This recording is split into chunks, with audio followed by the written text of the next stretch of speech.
What's the meaning of asylum seeker?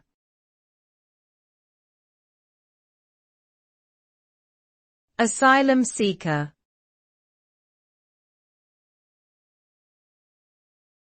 Asylum seeker.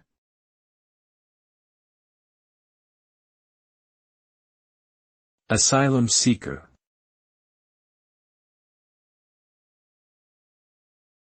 Asylum seeker.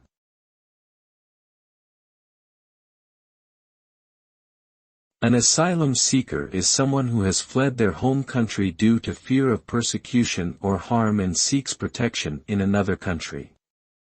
Asylum seekers often face a complex and lengthy process of applying for refugee status and proving their need for protection. They may be housed in government-provided accommodation while their application is being considered. Asylum seekers are entitled to certain rights under international law, including the right to seek asylum and the right to non-refoulement, which means they cannot be returned to a country where they face danger.